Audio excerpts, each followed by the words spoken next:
Welcome back. ಮೊಟ್ಟೆ attack, Munirathna ಮೇಲೆ ಮೊಟ್ಟೆ ಅಟ್ಯಾಕ್. ಮೂವರು ಪೊಲೀಸ್ ವಶಕ್ಕೆ ಈಗ ಪಡ್ಕೊಂಡಿದ್ದಾರೆ.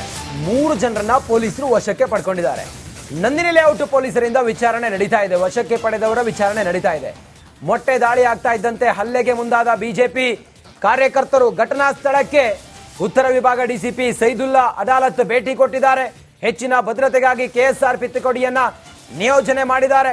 3 ಜನರನ್ನ ಈ ಹೊತ್ತಿಗೆ ಈಗ ನಂದಿನಿ ಲೇಔಟ್ ಪೊಲೀಸರು ವಶಕ್ಕೆ ಪಡ್ಕೊಂಡಿದ್ದಾರೆ ಅನ್ನೋದು ಈಗ ಮಾಹಿತಿ ಲಭ್ಯ ಆಗಿದೆ. ಸದ್ಯ ಕೆಸಿ ಜನರಲ್ ಆಸ್ಪತ್ರೆಯಲ್ಲಿ ಮುನಿರತ್ನ ಇದ್ದಾರೆ. ಮೊಟ್ಟೆ ಅಟ್ಯಾಕ್ ನಲ್ಲಿ ಯಾರು ಮುನಿರತ್ನ ಮೇಲೆ ಅಟ್ಯಾಕ್ ಮಾಡಿದ್ರು ಅದರಲ್ಲಿ 3 ಜನ ನೋಡಿ ಗಮನಿಸ್ತಾ ಇದ್ರಲ್ಲ, ಈ ವ್ಯಕ್ತಿಯೇ ಮುನಿರತ್ನ ಮೇಲೆ ಮೊಟ್ಟೆ ಅಟ್ಯಾಕ್ ಮಾಡಿದ್ದಾನೆ ಅನ್ನೋದು ಬಿಜೆಪಿಗರ ದೂರು, ಆರೋಪ. ಈತನೂ ಸೇರಿದಂತೆ ಇನ್ನುಳಿದ ಇಬ್ಬರನ್ನ ಪೊಲೀಸರು ಈಗ ನಂದಿನಿ ಲೇಔಟ್ ಪೊಲೀಸರು ವಶಕ್ಕೆ ಪಡೆದುಕೊಂಡು ವಿಚಾರಣೆಯನ್ನ ಮಾಡುತ್ತಿದ್ದಾರೆ. ಮುನಿರತ್ನ ಕೆಸಿ ಜನರಲ್ ಆಸ್ಪತ್ರೆಯಲ್ಲಿದ್ದಾರೆ. ಮುನಿರತ್ನ ಮೇಲೆ ಮೊಟ್ಟೆ ದಾಳಿ ಮಾಡಿದಂತ 3 ಜನರನ್ನ ನಂದಿನಿ ಲೇಔಟ್ ಪೊಲೀಸರು ವಶಕ್ಕೆ ಪಡೆದುಕೊಂಡು ವಿಚಾರಣೆಯನ್ನ ಮಾಡ್ತಾ ಇದ್ದಾರೆ. ಘಟನಾ ಸ್ಥಳಕ್ಕೆ ಉತ್ತರ ವಿಭಾಗ ಡಿಸಿಪಿ ಸೈದುಲ್ಲಾ ಅದಾಲತ್ ಭೇಟಿ ಕೊಟ್ಟಿದ್ದಾರೆ. ಹೆಚ್ಚಿನ ಭದ್ರತೆಗಾಗಿ ಕೆಎಸ್ಆರ್ಪಿ ತುಕಡಿಯನ್ನ ನಿಯೋಜನೆ ಮಾಡಿದ್ದಾರೆ. ಮತ್ತಷ್ಟು ಮಾಹಿತಿಯೊಂದಿಗೆ ನ್ಯೂಸ್ ಡೆಸ್ಕ್ನಿಂದ ಶ್ರೀಪಾದ್ ಪಾಟೀಲ್ ಈಗ ನೇರ ಸಂಪರ್ಕದಲ್ಲಿ ಜಾಯ್ನ್ ಆಗಿದ್ದಾರೆ. ಶ್ರೀಪಾದ್ ಪಾಟೀಲ್, ತನಿಖೆ ಹೇಗೆ ನಡೀತಾ ಇದೆ? ವಶಕ್ಕೆ ಪಡೆದವರು ಕಾಂಗ್ರೆಸ್ನ ಕಾರ್ಯಕರ್ತರು ಅನ್ನುವ ಆರೋಪ ಇದೆ. ಏನಾದರೂ ಪ್ರಾಥಮಿಕವಾಗಿ ಮಾಹಿತಿ ಸಿಕ್ಕಿದೆಯಾ? ಏನಿದೆ ಈ ಹೊತ್ತಿಗೆ ವಿವರ ಶ್ರೀಪಾದ್ ಪಾಟೀಲ್?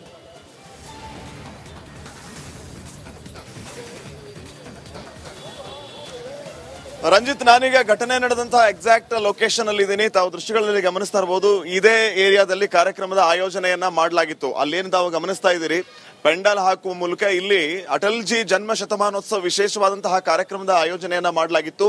ಈ ಕಾರ್ಯಕ್ರಮವನ್ನ ಮುಗಿಸಿಕೊಂಡು ಮುನಿರತ್ನ ಅವರು ಅಲ್ಲಿಂದಾನೇ ವಾಹನದ ಮೂಲಕ ನಿರ್ಗಮಿಸಿದ್ರೆ ಏನು ತೊಂದರೆ ಆಗ್ತಿರ್ಲಿಲ್ಲವೇನೋ. ಆದ್ರೆ ಇಲ್ಲಿ ಮೇನ್ ರೋಡ್ ಇದೆ. ಈ ಪ್ರೋಗ್ರಾಮ್ ನಡೆದಂತಹ ಸ್ಥಳದಿಂದ ಅವರು ಬೈ ವಾಕ್ ಇಲ್ಲಿವರೆಗೂ ಬಂದ್ರು. ಇದೇ ಎಕ್ಸಾಕ್ಟ್ ಲೊಕೇಶನ್ ಈಗ ನೀವೇನ್ ಗಮನಿಸ್ತಾ ಇದ್ದೀರಿ. ಈ ಎಕ್ಸಾಕ್ಟ್ ಲೊಕೇಶನ್ ಅಲ್ಲಿ ಮುನಿರತ್ನ ಅವರ ಮೇಲೆ ಮೊಟ್ಟೆ ಅಟ್ಯಾಕ್ ಆಯ್ತು.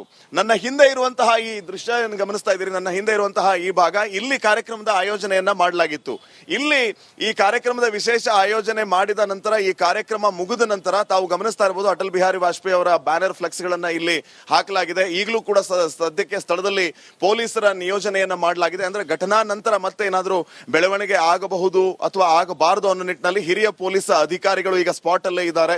ಹಿರಿಯ ಪೊಲೀಸ್ ಅಧಿಕಾರಿಗಳು ಈಗ ನಿಗಾ ವಹಿಸುವಂತಹ ಕೆಲಸವನ್ನ ಮಾಡ್ತಾ ಇದ್ದಾರೆ. ಇಲ್ಲಿ ಏನು ಮುನಿರತ್ನ ಅವರು ಬಂದಿದ್ರು, ಈ ಕಾರ್ಯಕ್ರಮವನ್ನ ಮುಗಿಸಿಕೊಂಡು ಇದೇ ರೋಡ್ ನ ಮೂಲಕವಾಗಿ ಅವರು ತೆರಳುತ್ತಾ ಇದ್ರು. ಬೈ ವಾಕ್ ಅವರು ಹೋಗಿದ್ದೆ ಇಷ್ಟೆಲ್ಲ ಅವಾಂತರಗಳಿಗೆ ಕಾರಣ ಆಗಿದೆ. ದಿಢೀರ್ ಅಂತ ಅವರಿಗೆ ಅವ್ರ ಮೇಲೆ ಮೊಟ್ಟೆ ಅಟ್ಯಾಕ್ ಆಗಿರುವಂತದ್ದನ್ನು ಕೂಡ ನಾವು ಗಮನಿಸಬಹುದು. ಇನ್ನು ಇಲ್ಲಿ ಈ ಒಂದು ಘಟನೆ ನಡೆದಂತಹ ಜಾಗ ಏನಿದೆ, ಇದರ ಪಕ್ಕದಲ್ಲಿಯೇ ಮೇನ್ ರೋಡ್ ಇರುವಂತದ್ದು, ರಾಜ್ಕುಮಾರ್ ಸಮಾಧಿಯ ಮೇನ್ ರೋಡ್ ಇದು. ಇಲ್ಲಿಯೂ ಕೂಡ ಈಗಲೂ ಜನ ಇದ್ದಾರೆ, ಪೊಲೀಸ್ ಅಧಿಕಾರಿಗಳಿದ್ದಾರೆ, ಕ್ರೈಮ್ ಟೀಮ್ ಅವರಿದ್ದಾರೆ, ಎಲ್ಲಾ ಪೊಲೀಸ್ ನಿಯೋಜನೆಯನ್ನ ಮಾಡಲಾಗಿದೆ. ಕೂಡಲೇ ಇಷ್ಟೊಂದು ಸಂಖ್ಯೆಯಲ್ಲಿ ಜನ ಸೇರಿದ್ದಾರೆ, ಜೊತೆಗೆ ಪೊಲೀಸರು ಕೂಡ ಇದ್ದಾರೆ. ಯಾವುದೇ ರೀತಿಯ ಸಮಸ್ಯೆ ಆಗಬಾರ್ದು ಅಂತ ಹೇಳಿ. ಎಕ್ಸಾಕ್ಟ್ ಲೊಕೇಶನ್ ಯಾವುದು ಅಂತಂದ್ರೆ ನಂದಿನಿ ಬಡಾವಣೆ 4ನೇ ಮುಖ್ಯ ರಸ್ತೆ 2ನೇ ಬ್ಲಾಕ್. ಇಲ್ಲಿ ಅಟಲ್ ಜಿ ಜನ್ಮ ಶತಮಾನೋತ್ಸವ ಕಾರ್ಯಕ್ರಮವನ್ನು ಮುಗಿಸಿ ಹೋಗುವಂತಹ ಸಂದರ್ಭದಲ್ಲಿ ಈ ರೀತಿಯ ಬೆಳವಣಿಗೆ ಆಗಿದೆ. ಮತ್ತೆ ತದನಂತರ ಅಂದ್ರೆ ಘಟನೆ ನಡೆದ ಮೇಲೆ ಮತ್ತೆ ಯಾವುದೇ ರೀತಿಯ ಅವಾಂತರಗಳು ಆಗಬಾರದು ಅಂತ ಹೇಳಿ ಈಗ ಹೆಚ್ಚಿನ ಪೊಲೀಸರ ನಿಯೋಜನೆಯನ್ನ ಮಾಡಲಾಗಿದೆ. ಇಲ್ಲಿಂದ ನೇರವಾಗಿ ಈಗ ಮುನಿರತ್ನ ಅವರನ್ನ ಕೆಸಿ ಜನರಲ್ ಆಸ್ಪತ್ರೆಗೆ ಕರೆದುಕೊಂಡು ಹೋಗಲಾಗಿದೆ ಅನ್ನುವಂತಹ ಮಾಹಿತಿ ಲಭ್ಯ ಆಗ್ತಾ ಇದೆ.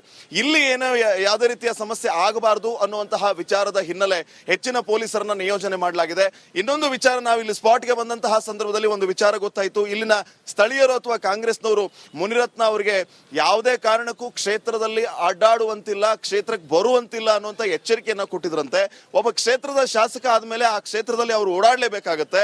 ಅವರ ವಿಚಾರವನ್ನ ಮೀರಿ ಅವರು ಬಂದಿದ್ದು ಈ ರೀತಿಯ ಆಕ್ರೋಶಕ್ಕೆ ಕಾರಣ ಆಯಿತು ಅನ್ನುವಂತಹ ಮಾತುಗಳು ಕೂಡ ಕೇಳಿ ಬರ್ತಾ ಇದೆ. ಮುನಿರತ್ನ ಅವರು ಸ್ವತಃ ಈಗಾಗಲೇ ತಾವು ಮಾತಾಡುವಂತಹ ಸಂದರ್ಭದಲ್ಲಿ ಗಂಭೀರವಾದಂತಹ ಆರೋಪವನ್ನ ಮಾಡಿದ್ದಾರೆ. ಈ ರೀತಿಯ ಘಟನೆ ಯಾರಿಂದ ಆಯಿತು, ಯಾಕಾಗ ಆಯಿತು, ಏನೆಲ್ಲ ಕಾರಣಗಳು ಅನ್ನೋದ್ರ ಬಗ್ಗೆ ತಿಳಿಸಿದ್ದಾರೆ. Okay Shripad Patil, thank you ನಿಮ್ಮೆಲ್ಲ ಮಾಹಿತಿಗಾಗಿ. ನಮ್ಮ ಪ್ರತಿನಿಧಿ ಶ್ರೀಪಾದ್ ಪಾಟೀಲ್ ಎಕ್ಸಾಕ್ಟ್ ಮುನಿರತ್ನ ಮೇಲೆ ಅಟ್ಯಾಕ್ ಆದ ಆ ಸ್ಪಾಟ್ಗೆ ಹೋಗಿ ಅಲ್ಲಿಂದ ಲೈವ್ ಕವರೇಜ್ ಅನ್ನ ನೀಡ್ತಾ ಇದ್ರು. ಈ ಸದ್ಯಕ್ಕೆ ಕೆಸಿ ಜನರಲ್ ಆಸ್ಪತ್ರೆಯಲ್ಲಿ ಮುನಿರತ್ನಗೆ ಚಿಕಿತ್ಸೆ ಕೊಡಲಾಗ್ತಾ ಇದೆ. ತುರ್ತು ಚಿಕಿತ್ಸಾ ವಿಭಾಗದಲ್ಲಿ ವೈದ್ಯರಿಂದ ಮುನಿರತ್ನಗೆ ಚಿಕಿತ್ಸೆ ಕೊಡ್ತಾ ಇದ್ದಾರೆ. ಆಸ್ಪತ್ರೆಯ ಮುಂದೆ ಮುನಿರತ್ನ ಬೆಂಬಲಿಗರು ಜಮಾಯಿಸಿದ್ದಾರೆ.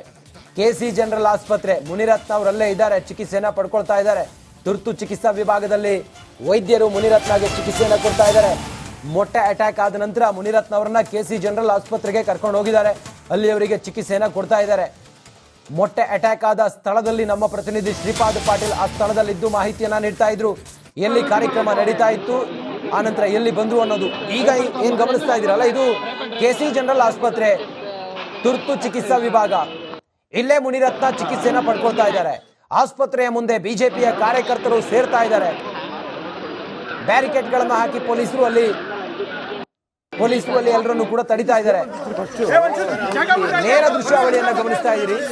ಮುನಿರತ್ನ ಅವರು ಆಸ್ಪತ್ರೆಯಿಂದ ಬಹುಶಃ ಹೊರಗಡೆ ಬರ್ತಾ ಇದ್ದಾರೆ. ಅದರ ನೇರ ದೃಶ್ಯವನ್ನ ಗಮನಿಸ್ತಾ ಇದ್ದೀರಿ. ಮುನಿರತ್ನ ಅವರ ತಲೆಯ ಮೇಲೆ ಕರ್ಚೀಫ್ ಹಾಕಿ ಇನ್ನೊಬ್ಬ ತಲೆಗೆ ಏನು ಡಿಕೆ ಸುರೇಶ್ ಗಂಭೀರ ಆರೋಪ ಮಾಡಿದ್ದಾರೆ ಮಾಜಿ ಸಂಸದರು.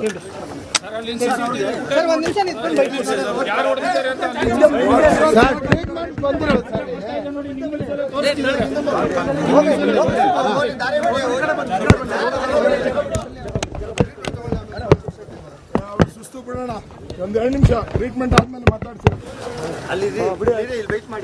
ಸರ್, ಈಗ ದೂರ್ ಕೊಡ್ತೀರಾ ಅಂತ ಒಂದು ಪ್ರಶ್ನೆ ಸರ್. ದೂರ ಯಾವಾಗ ಕೊಡ್ತೀರಾ?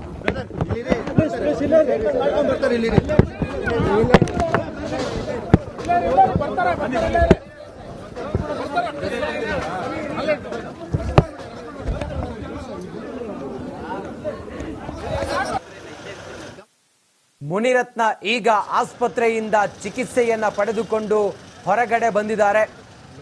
ಆ ನೇರ ದೃಶ್ಯಾವಳಿಯನ್ನ ನೀವು ಗಮನಿಸಿದ್ರಿ.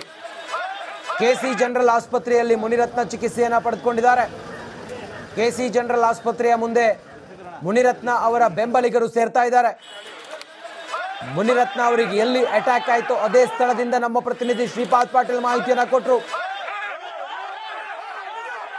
ಡಿವೈಎಸ್ಪಿ ಇಡೀ ಗೃಹ ಇಲಾಖೆಯನ್ನ ಕಂಟ್ರೋಲ್ ಮಾಡ್ತಾ ಇದ್ದಾರೆ. ಮೊಟ್ಟೆಗೆ ಡಿಕೆ ಸುರೇಶ್ ಉತ್ತರಿಸೋದಕ್ಕೆ ನಕಾರ.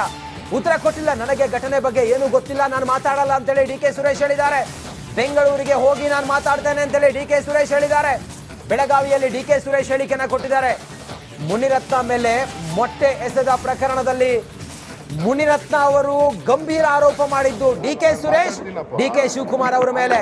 ರಿಪಬ್ಲಿಕ್ ಕನ್ನಡ ಅವರನ್ನ ಪ್ರಶ್ನೆ ಮಾಡಿದಾಗ ನಾನು ಇದಕ್ಕೆ ಉತ್ತರ ಕೊಡೋದಿಲ್ಲ, ಬೆಂಗಳೂರಿಗೆ ಹೋಗಿ ನಾನು ಉತ್ತರ ಕೊಡ್ತೇನೆ, ಉತ್ತರ ಕೊಡೋದಕ್ಕೆ ನಕಾರ ಮಾಡಿದ್ದಾರೆ. ನೋಡಿ ಡಿಕೆ ಸುರೇಶ್ ಏನ್ ಹೇಳಿದ್ದಾರೆ ನೋಡೋಣ. ಯಾರ ಹತ್ರನೂ ಮಾತಾಡಲ್ಲ, ವಿಚಾರ ಏನು ಗೊತ್ತಿಲ್ಲ, ಆಮೇಲೆ ಮಾತಾಡ್ತೀನಿ. ಹೋಮ್ ಮಿನಿಸ್ಟರ್ ಎಲ್ಲ ಮಾತಾಡ್ರಿ ಸರ್. ಅವ್ರು ಏನು ಯಾರು ಅವ್ರನ್ನೆಲ್ಲ ಸೆಕ್ಯೂರ್ ಮಾಡ್ಕೊಂಡು ಆಮೇಲೆ ಮಾತಾಡ್ತೀನಪ್ಪ. ಹಂಗೆ ಹೇಳಿ. ಯಾರ ಹತ್ರನೂ ಮಾತಾಡಲ್ಲ, ವಿಚಾರ ಏನು ಗೊತ್ತಿಲ್ಲ, ಆಮೇಲೆ ಮಾತಾಡ್ತೀನಿ. Home minister